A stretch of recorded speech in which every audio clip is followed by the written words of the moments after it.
शुक्लाम्बरधरं विष्णुं शशिवर्णं चतुर्भुजं प्रसन्नवदनं ध्यायेत् सर्वविघ्नोपशान्तये अपारकरुणासिन्धुं ज्ञानदं शान्तरूपिणं श्रीचन्द्रशेखरगुरुं प्रणमामि मुदान्वहम् श्रुतिस्मृतिपुराणानाम् आलयं करुणालयं नमामि भगवत्पादशङ्करं लोकशङ्करम् सदाशिवसमारम्भां शङ्कराचार्यमध्यमाम् अस्मद् आचार्यपर्यन्तां वन्दे गुरुपरम्पराम् कुण्डलिकुमारि कुटिले चण्डिचराचरसवित्रिचामुण्डे गुणिनी गुहारिणी गुह्ये गुरुमूर्ते त्वां Namami Kamakshi. Hello everyone. From today we will explore Soundarya Lahari. Soundaryam means beauty. Lahari means waves. Soundarya Lahari means waves of beauty. The 100 verses of Soundarya Lahari describe the beauty, grace, magnificence and generosity of Lalita Tripura Sundari. The Lalita Sahasranamam introduces Lalita Tripura Sundari as Sri Mata, the auspicious mother. If you ask any kid who the most beautiful person in this world is, they will immediately point to their mother, because mother is selfless love. Mother is love. And love is the beauty of the soul. So love is beauty and beauty is love. And that's what Soundarya Lahari describes. Soundarya Lahari was given to us by Adi Shankaracharya. It is said that Adi Shankaracharya went to Kailasa and Shiva gave Adi Shankaracharya 5 Spatikalingams and also a manuscript that Shiva himself had composed on Sakti. When Adi Shankaracharya was leaving Kailasa, Nandi saw these manuscripts and he did not want to part with it. And so Nandi took it back from Adi Shankaracharya. When Adi Shankaracharya tried to take it back from Nandi, in the tussle, the manuscript got split into 2 parts. Adi Shankaracharya was left with 41 verses and then the remaining 59 verses were with Nandi. So Adi Shankaracharya went to Shiva and asked for his help to get the 59 verses. And Shiva asked him to keep the 41 verses and then compose the remaining 59. And so there is a distinction that's made. The first 41 verses are called as Ananda Lahari, the waves of bliss, and the remaining 59 are called as Soundarya Lahari, the waves of beauty. But currently the entire composition is called as Soundarya Lahari. Soundarya Lahari is a very important text in Shaktam, the worship of Devi. So in Sri Vidya practice, the triads of worship are mantram, yantram and tantram. Mantram, the most revered mantra in Sri Vidya, is called as Panchadasakshari. It is the 15 syllables which is considered to be the subtle form of Lalita Tripura Sundari, and it is actually her sound form. It is Lalita herself. The most revered yantra, which is the instrument, is Sri Yantra, which we also call as Sri Chakram. And it is considered to be the queen of all yantrams. So it's also called as Sri Chakraraja. And the tantram technique is to meditate upon Lalita Tripura Sundari in the Sri Chakra using the Panchadasi mantra and perform the Kundalini yoga so that the Kundalini energy awakens and then moves from Mooladhara all the way up to Sahasrara. So that is the Tantra. It is said that the Soundarya Lahari is not just a set of verses, but it also has all these mantra, yantra and tantra worship embedded into it. So it is a very important tantra text as well, and therefore it can also be seen as each verse stands on its own and achieves a certain purpose and also instructs on how to worship. So it's a very highly technical text as well. Obviously, the technicalities of Sri Vidya worship are very complicated, and it can only be taught by a guru who's well versed in it. So, for our purposes, we will make an effort to understand the verses, the meanings of the words, and what they convey. How much of the Sri Vidya worship or the secrets will be revealed is something that Lalita Tripura Sundari herself will decide. Regardless of whether we get into the technicalities, when Devi is worshipped with understanding, appreciation, and love in our heart, then our everyday experiences will come to feel the presence of Devi. When we worship Devi with full of bhakti, then our regular speech itself will become mantram. And if we are doing anything with our hands, that becomes the mudra. And if we are walking, that becomes the pradakshanam. And if you are lying down, that becomes the namaskaram. And if you are eating, that becomes the homam. So, when we worship Devi with all the love in our heart, then we can feel her presence and our everyday experiences will become beautiful. So, let us dip our feet in the waves of beauty, experience that infinite love that can transform our worlds into something that's very beautiful. शिवशक्त्या युक्तो यदि भवति शक्तः प्रभवितुम् न चेदेवं देवो न खलु कुशलः स्पन्दितुमपि अतस्त्वामाराध्यां हरिहरविरिञ्चादिभिरपि प्रणन्तुं स्तोतुं वा kathamakṛtapuṇyaḥ prabhavati. That is the first verse in Soundarya Lahari. The first verse in Soundarya Lahari describes the greatness of Shakti. It says that if Shiva is enjoined with Shakti, he becomes able to manifest. If not, Shiva cannot even move. And so, how can anyone who has not performed any punyam, the meritorious deeds, be capable of worshipping or praising you, the one who is worshipped even by Hari, Hara, and Virinchi and others? Hari is Vishnu, Hara is Shiva, Virinchi is Brahma. Let's take a deeper look into this particular verse. śivaḥ is the first word here. Shiva, it represents Lord Shiva. śaktyā. śaktyā means with Shakti. yuktō means joined, enjoined or united. yuktā means in union. Yadi means if. If Shiva is united with Shakti, bhavati becomes śaktaḥ, capable. Prabhavituṃ means manifesting. So, if Shiva is united with Shakti, he becomes capable of manifesting. Na means not. Ched means if. Evam means thus or so.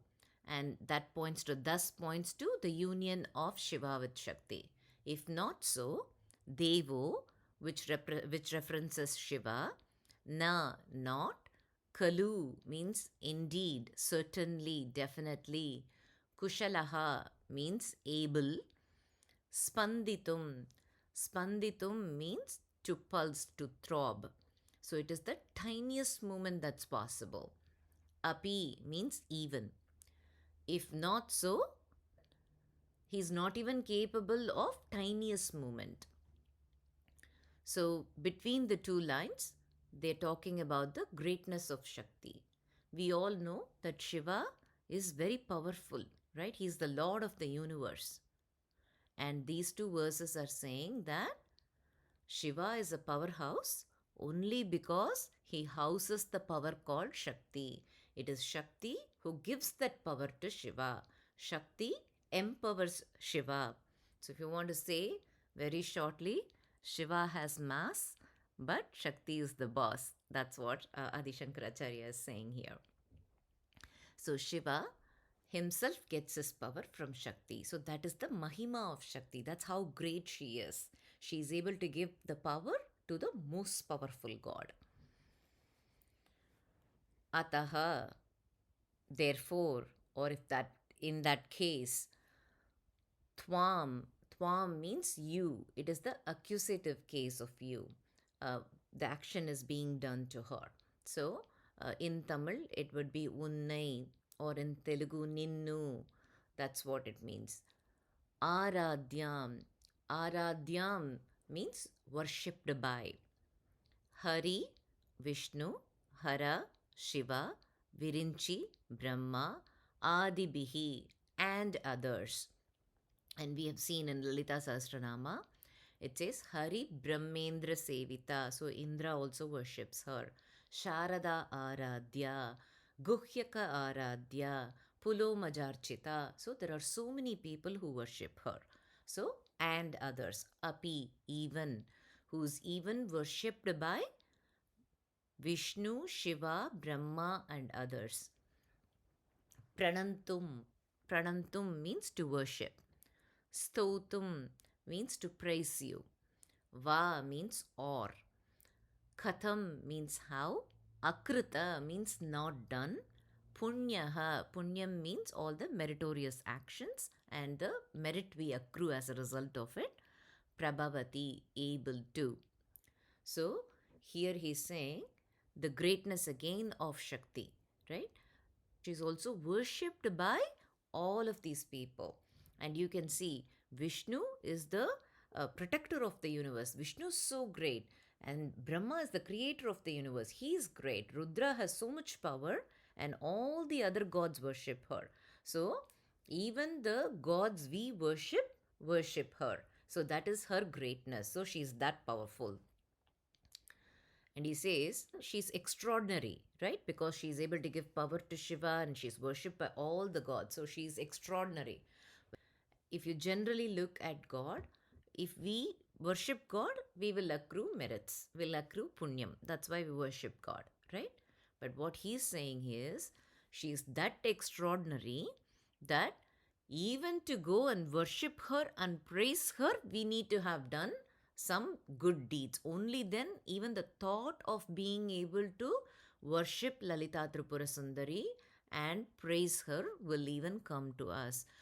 So, which is a great news for all of us who are now listening to this and talking about this, because by the grace of Lalita, we must have accrued something that is allowing us to explore Soundarya Lahari today. So as I said, Soundarya Lahari is also a great tantram, and therefore each verse can also be read by itself. And it's said that the first verse allows us to fulfill all our desires.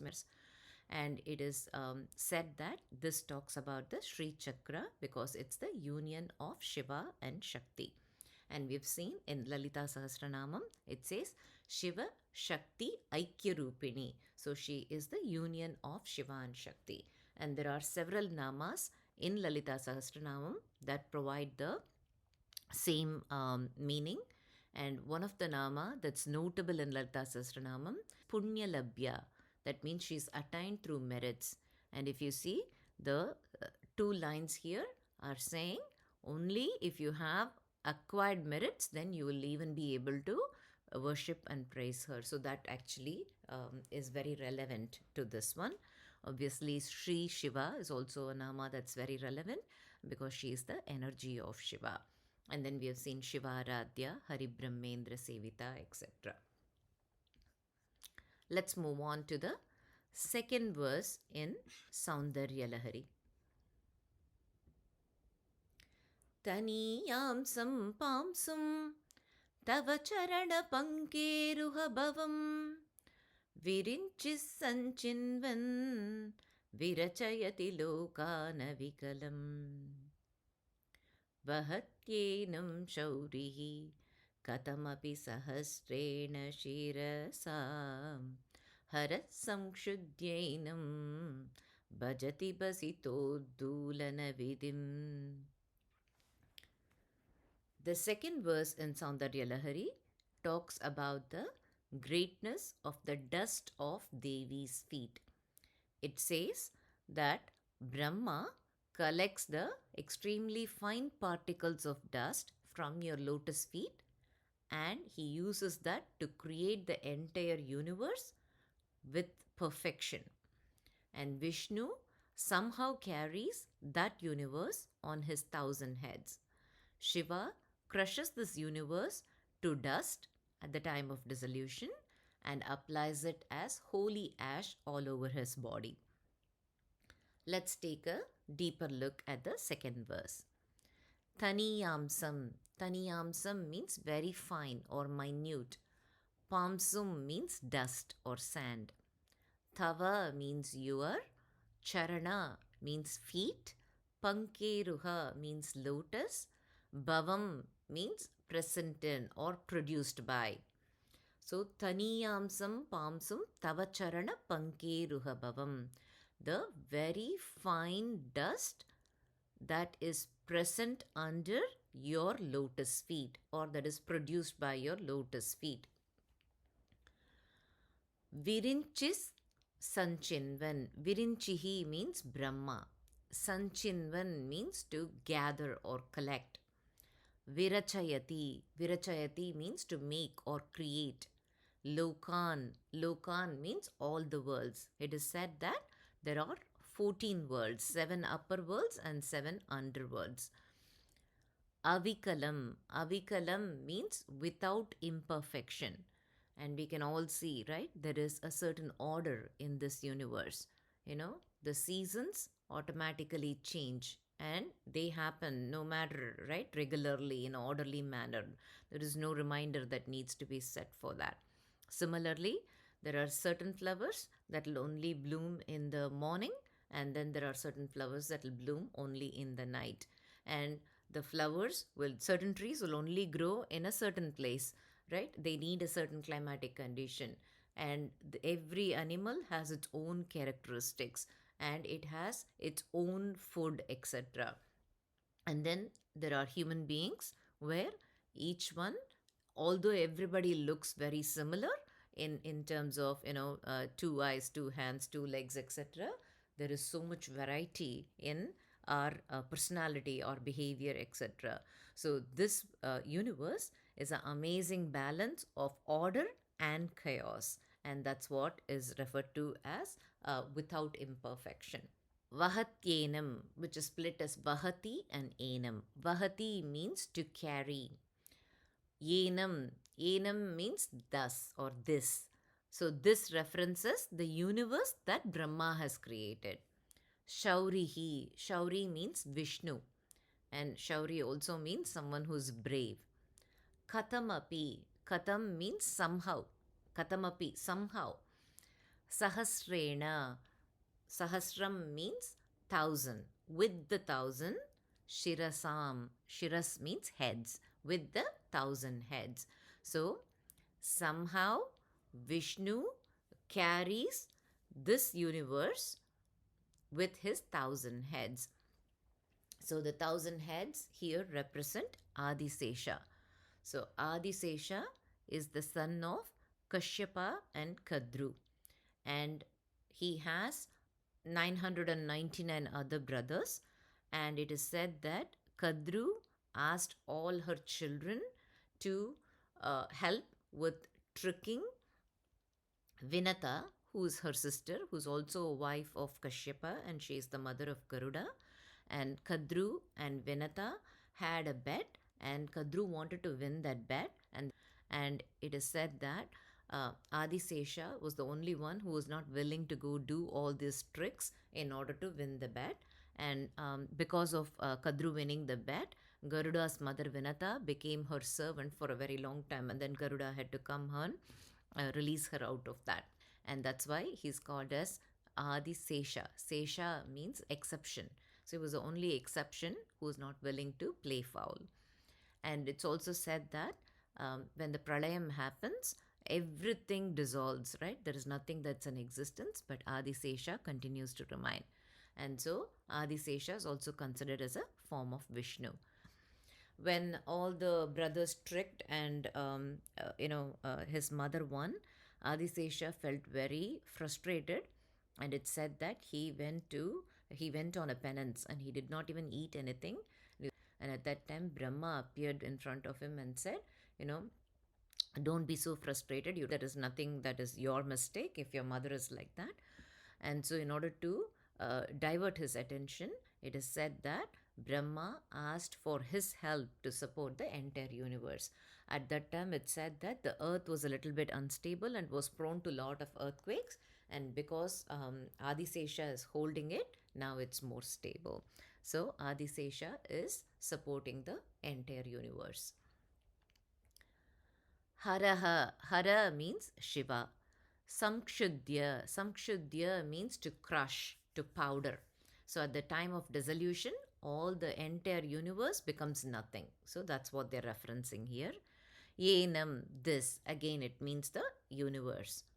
Bhajati, practices. Basita means the basma, the ashes. We also call as vibhuti. So it is the ashes.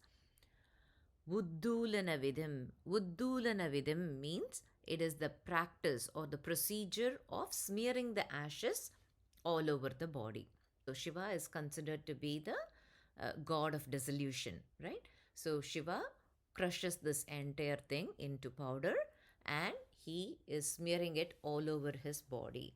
So the dust from the feet of Devi is smeared all over Shiva's body, is what this means.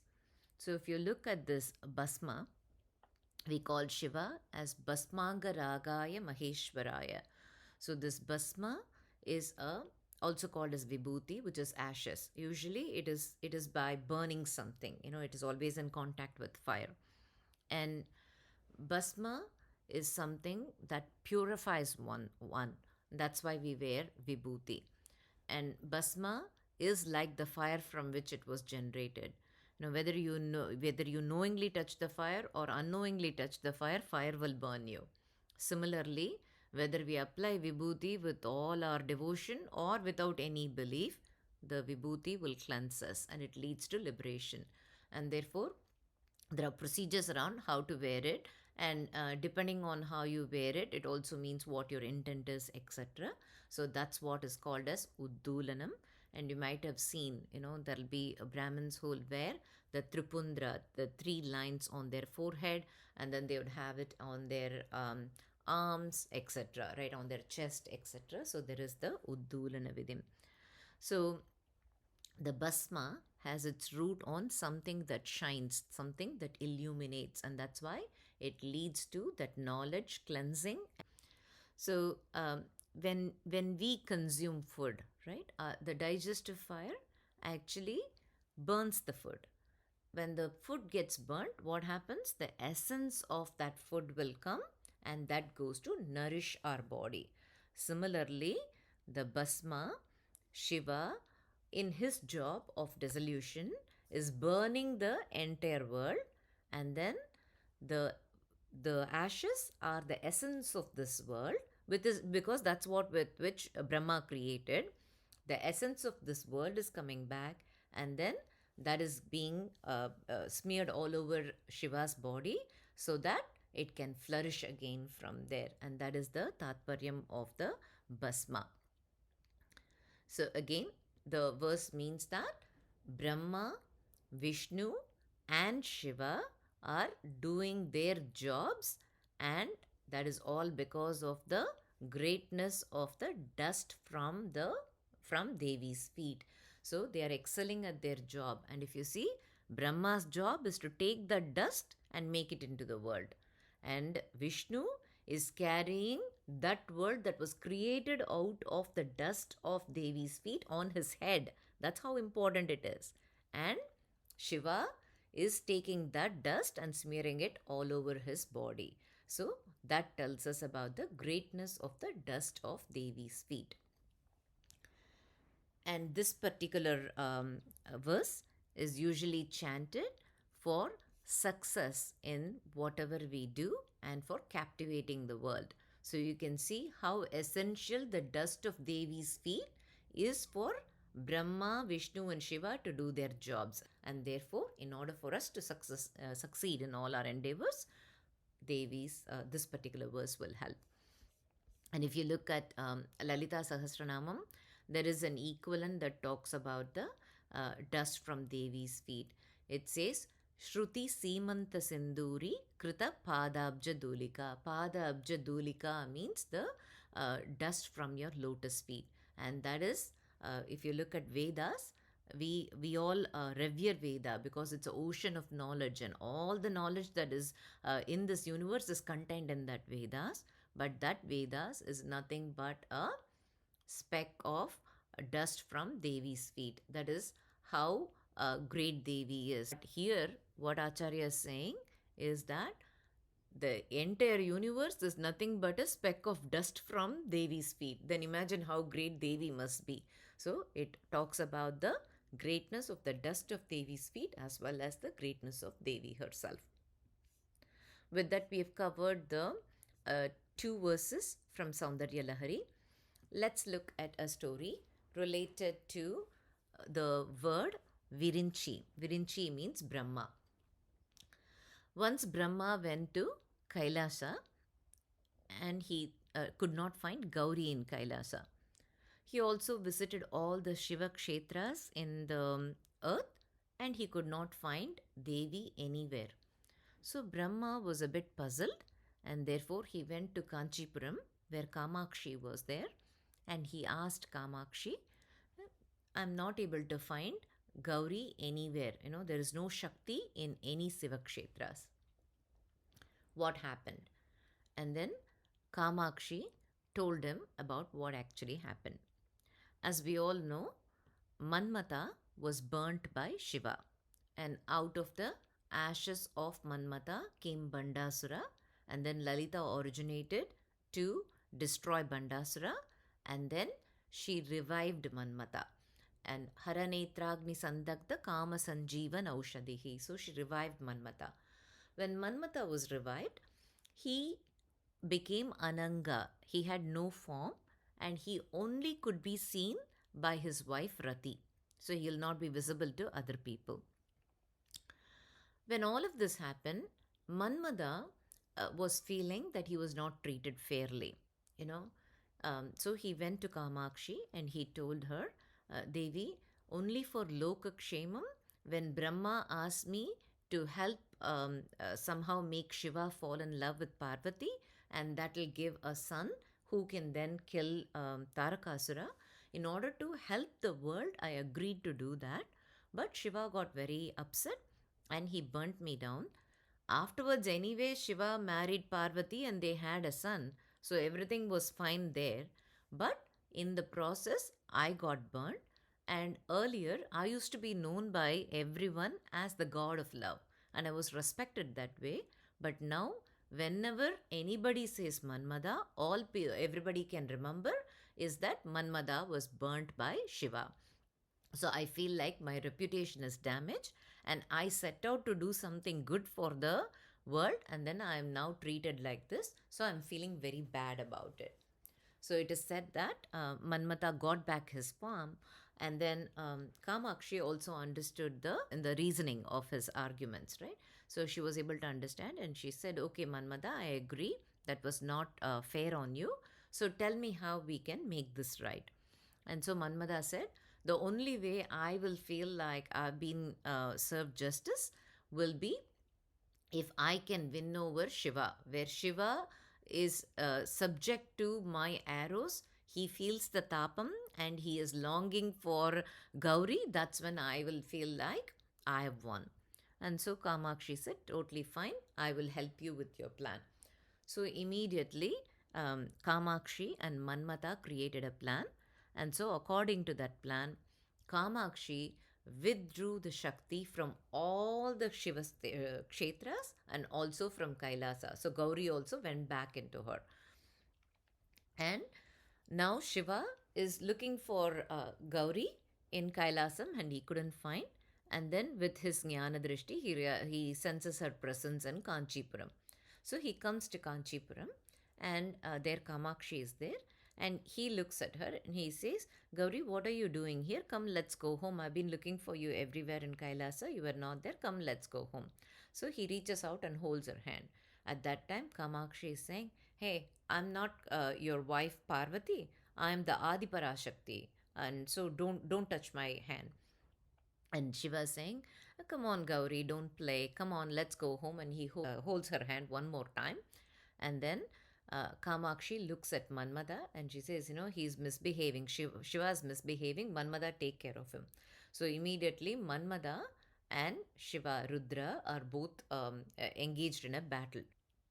So many Manmadas are created. Crores of Manmadas are created with the blessings of Kamakshi.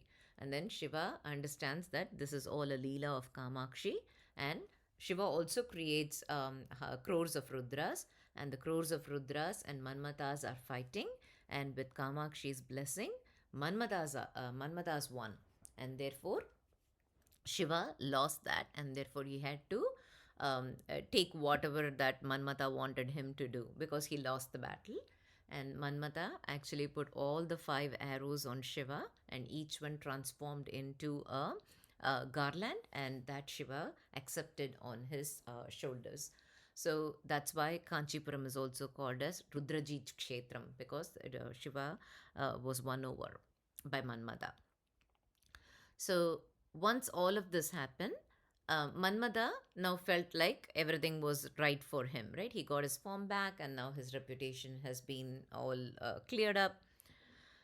But Kamakshi still had all the Shaktis within her. That's why when Brahma went to Kailasa, he couldn't find Parvati and he couldn't find her in any kshetras.